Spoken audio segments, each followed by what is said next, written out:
So now we have an update to a story that I did yesterday about a North Carolina teacher at Rocky Mountain High who was attacked by a student, swung on, and had to defend herself because of a confiscated cell phone. If you haven't heard by now, the teacher was arrested and charged with simple assault. Xaviera Steele was allowed to give a promise to appear in court and was released.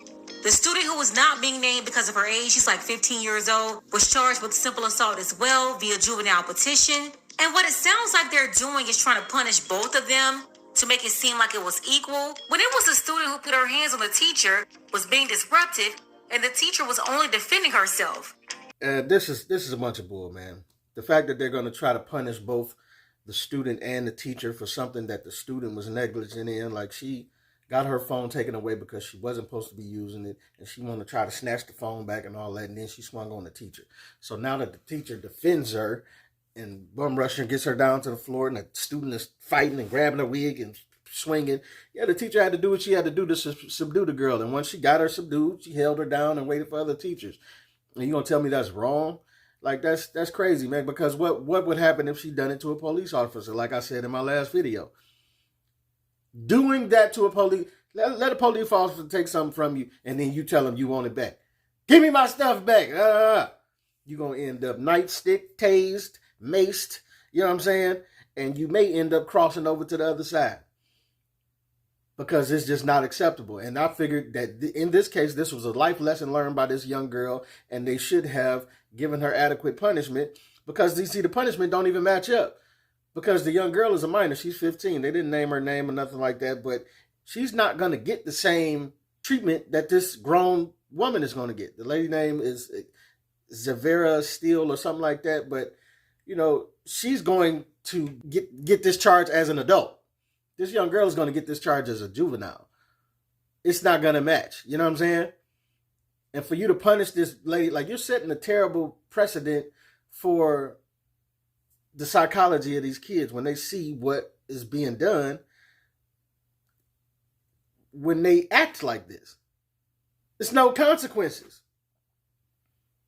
Like, it's too many videos I keep seeing where students run up on teachers, beat them senselessly, and then the teacher gets punished for this. The story I brought up in the last video, a young man ran up on another guy teacher, and he gave him ample time. Young man, go sit down. Please get out my face, and this, that, and the other. And the dude wanted to try to fight him, start swinging on him. The guy picked the dude up, body slammed him, and then he goes to jail.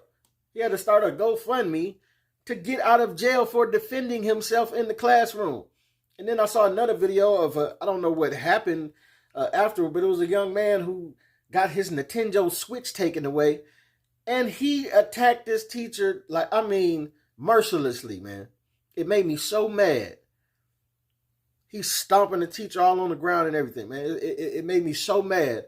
And it's just, it starts at home, man. Y'all parents are going to have to do something to get your kids in order. But how can they do what needs to be done to get their kids in order, to teach their kids the right way to behave at school, if there is no consequence when they do stuff like this? Pink Book Lessons brought up a few good points. For one, they said it's a bill that's in works to be passed for North Carolina, where repeat offenders, students that are repeat offenders, I guess, would maybe be leaning towards getting a felony for these type of actions. I don't know the bill. This is just the surface of it, or what they was talking about, I guess. And hey, I don't want to give kids felonies no more than anybody else does. But if you're a repeating offender, beating teachers and all of that stuff, hey, it is what it is. Y'all are going to have to start to get some repercussions for this. You know what I'm saying? Pink Book Lessons threw out a couple good examples of things that you could do to punish, as punishment. Keep the kids home. Make the parents homeschool them. Because that's going to be an inconvenience. Parents got to work and this, that, and another. So if you got to stay home to homeschool this child and this, that, and another, you know what I'm saying? Or make them come in and sit in class along with the, if we can't control them, your student attacking me while you're here, then they probably want to attack me while you're here. So you got to come in order for your child to be here. And another thing she said was that take away them bridge cards, some of that state help that's being offered. There's some of that hospital state insurance that's being provided. You get to snatching them bridge cards out of hands because your son or your daughter is acting up at school, then maybe you get a different result. And cash would work just as well here too. Make it a fine that you got to pay this before your child can get back into school, period. And it's going to go towards these programs in the school or whatever. You know what I'm saying? Because see, the parents only going to agree with their child. Too many times we see childs go, I mean, just look at these kids, man. Go anywhere.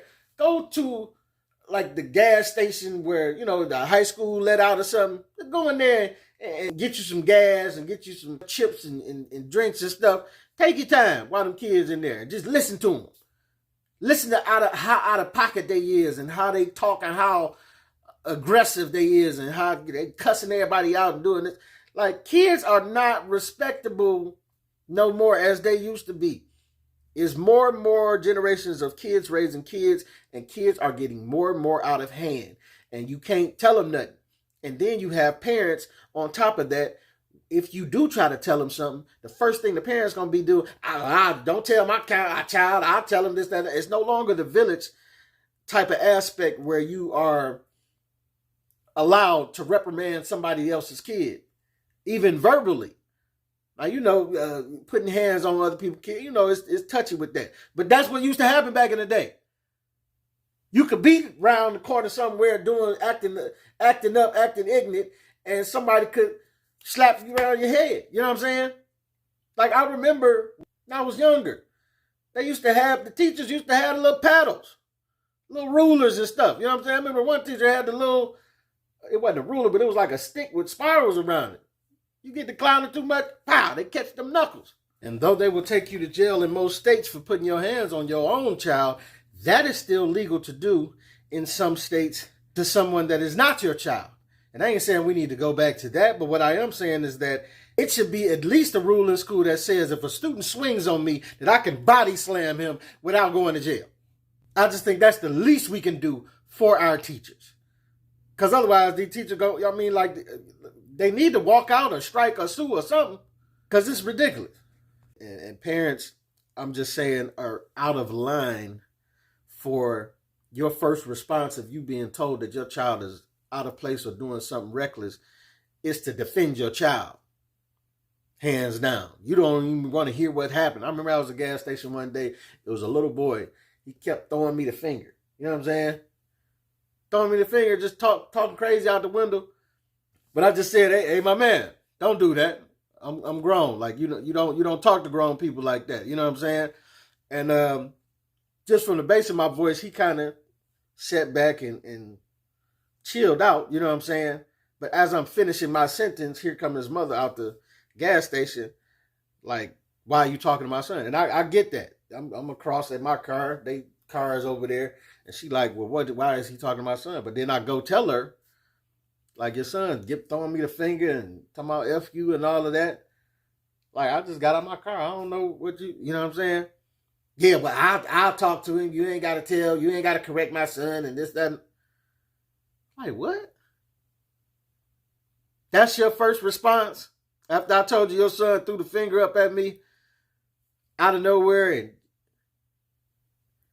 you know what I'm saying? Your first response is to defend your son, and your son, he sees this. He sees this psychologically. He heard your response, so he know that anytime he does anything like this, you're going to protect him.